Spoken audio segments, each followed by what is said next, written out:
Much more than ever, the desire to build wealth has become a very high priority for many people today.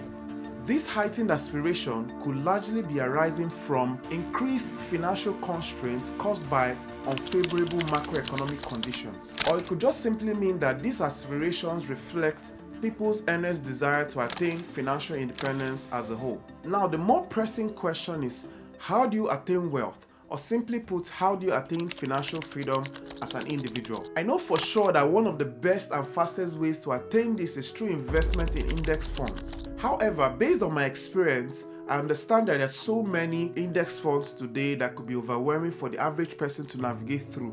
In fact, according to Statista Research Department, as at 2022, there were a total of over 400 index funds in the US alone. Well, in this video, I've selected my top 6 best index funds that can help you build wealth over time and even make you rich. Hi everyone, this is Ebuka here again, and this is the Finance Wiz channel. On this channel, I majorly talk on topics around income generation, savings and investments, debt management, and overall financial freedom. So if this is your first time on this channel, feel free to like, subscribe, and share with your friends so they can also enjoy the amazing gems I'll be dropping in this video and of course in subsequent videos. Now, before I get into the 6 index funds I'll be talking about, I want to explain a few concepts that help you follow through even better. The first is index fund. Now, index fund is simply a basket or portfolio of stocks and bonds that are established to mimic the composition and performance of a financial market index. So there are a number of financial market index out there. For example, we have the S&P 500, Dow Jones Industrial Average, the Nasdaq Composite, Russell 2000, and the MSCI Emerging Markets. Quite a number of them. Now, most index funds are designed to be passively managed, thereby resulting in less expenses for you as an individual or investor. So it operates on the basis that the market which it tries to mimic or match would outperform an individual investor or individual stock. So the other thing you need to know about index funds is that they're ideal for long-term investors. So if you're looking to invest for the long term and build wealth, then index fund is for you. In fact, Warren Buffett, a renowned investor, has recommended the index funds as the best means to invest and grow into the long term. He recommends the index funds above individual stock because of his overall cost savings. Now, there are 2 types of index funds. We have the mutual funds and we have the exchange traded funds. So for the mutual funds, it basically pulls resources together from investors and invests them into different security products like stocks, bonds, money market, and different assets. Most times, these funds are managed by fund managers with the hope of gaining profits for the investors. So mutual funds are most times designed to match the portfolio on its prospectus. So ETF, also known as exchange traded funds, operates similarly to the mutual funds except for the fact that it is traded on the stock exchange market like any other individual stock. In addition, ETFs are passively managed, thereby resulting in lower expense ratios and commission. So you may actually ask me, why invest in index funds? Now, ETFs being passively managed tends to charge lower fees than actively managed funds. There's also the advantage of lower taxes and higher returns over time. The other benefit of this fund is that you actually don't need a lot of research, and this might be advantageous to new investors in the market. So let's get into the 6 ETFs I'll be talking about as quickly as possible. So my 6th ETF is called the Vanguard Growth ETF with ticker symbol VUG. Now, if you can see my screen, this is the website for Vanguard, and you can see this stock, Vanguard Growth ETF.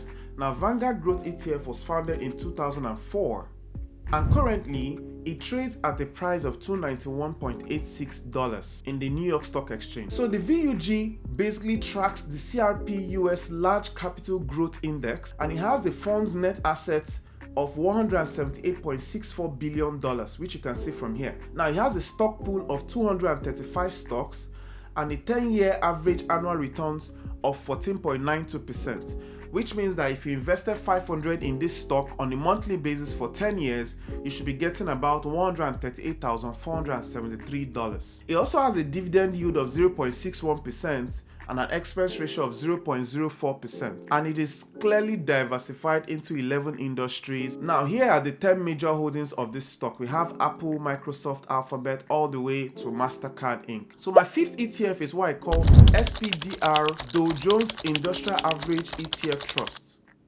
Now, this is the page of the SPDR Dow Jones Industrial Average Trust, you can actually download the fact sheet and the prospectus so you can see information about this ETF.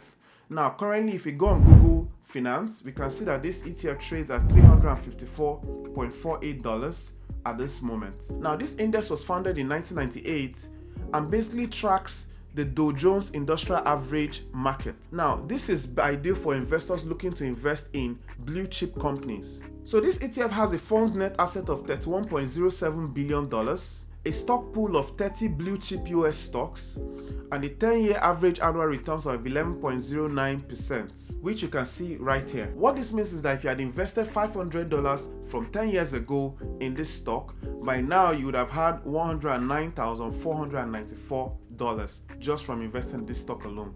The dividend yield of this ETF is 1.9%, and it has an expense ratio of 0.16%, as well as a diversification across 9 industries, which you can see right here. Also, it has 10 major holdings, which is clearly written here: United Health Group Incorporated, Microsoft Corp, all the way to Boeing Company. So my first stock is the Vanguard Total Stock Market ETF with a ticker symbol VTI. Now, VTI was founded in 2001 and tracks the CRSP US Total Market Index, which focuses on the entire universe of publicly traded stocks in the US, whether large or small businesses. Now, this ETF trades at $227.66. It also has a fund net asset of $1.35 billion, a stock pool of 3,859 stocks, and a 10-year average annual returns of 12.28%. That's to say, if you invested $500 monthly in this stock for 10 years, you should be getting $117,563 as your stock value. It also has a dividend yield of 1.49%, an expense ratio of 0.03%, which means that for every $1,000 you invest in this stock, you'll be paying 30 cents as your expense. Now, this stock is diversified into 11 different industries, which you can see on my right, so my mouse is hovering over, and its 10 largest holdings includes Apple, Microsoft, Alphabet, all the way to ExxonMobil Corporation.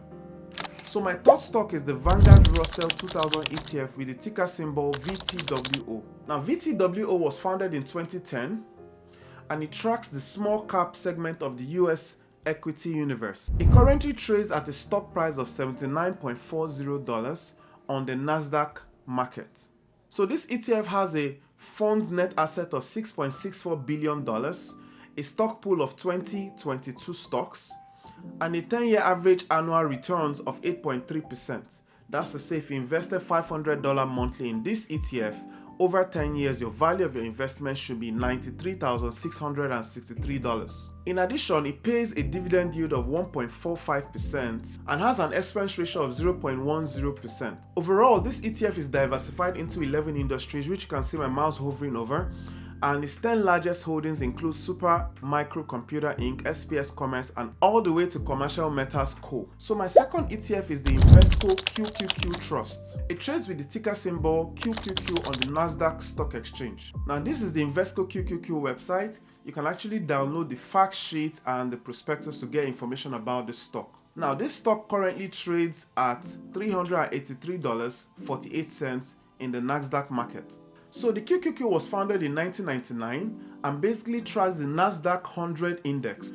It has a fund net asset base of 149 billion USD and a stock pool of 101 stocks. Currently, it has a 10-year average annual returns of 18.97%, as you can see here, which implies that if you are to invest $500 monthly in this ETF, you should be getting about $178,081 in your stock value by 10 years. So this ETF currently has a dividend yield of 0.56%, an expense ratio of 0.2%, and is currently diversified across 11 industries with its 10 major holdings in Microsoft, Apple, Nvidia, all the way to PepsiCo, as you can see on my screen. So my number one ETF, which tracks the S&P 500, is called the Schwab S&P 500 Index Fund with the ticker symbol SWPPX. An alternative to this index fund would be the Vanguard S&P 500 ETF, which goes with the ticker symbol VOO. Now, the Schwab S&P 500 Index Fund was founded in 1997 and it majorly tracks the S&P 500 index. It currently trades at a market price of $70.77. Now, here's the fact sheet for this Schwab S&P 500 Index Fund. You can see from here that It has a fund's net asset of $72.3 billion from here. And it has a stock pool of 504 stocks overall. Also, it has a 10-year average annual returns of 12.8%. That's to say, if you are to invest $500 monthly in this ETF over 10 years, the value of your investment will be $121,865 by the 10th year. It also has a dividend yield of 1.43% and an expense ratio of 0.02%, which means that for every $1,000 you invest in this ETF, your expenses will be sitting or capped at 20 cents. That's to say, your expenses includes your admin fees, any management fees, or any additional commission fees. Now, this ETF is also diversified across 11 industries, and its top 10 holdings includes the popular Apple Incorporation, Microsoft Corporation, all the way to United Health Group Incorporated. So those are my top 6 ETFs that you should consider buying today if you're interested in the ETFs overall. Now, if you're wondering how to buy these index funds, it's actually very simple. The first thing you need to do is establish a clear goal and objective of what you want to achieve. Remember, this is for long term and not for short term like the cryptocurrency and the highly volatile stock like the penny stocks. You also want to establish a clear criteria of what you're looking for in your ETFs. For instance, what is the asset type? Is it a stock, bond, or commodity? What industry would these stocks be in? The size and market or capitalization of these businesses in this stock? The location of the businesses, and most importantly, the cost associated with buying any of these ETFs, like the administration fee, and I talked about the expense ratio. The last thing you have to do is choose how you want to buy them. Are you going to buy directly from your brokerage, or are you going to buy through a mutual fund? But make sure you inquire about the commissions and transaction fees associated with dealing with any of these guys, the brokerage or the mutual funds manager. Alright, thanks for taking the time to listen to this. I hope you enjoyed and found this very insightful. If you have any questions or comments, feel free to drop in the comment section. I'm going to address them as much as I can. Thanks, and see you at the next video. Bye.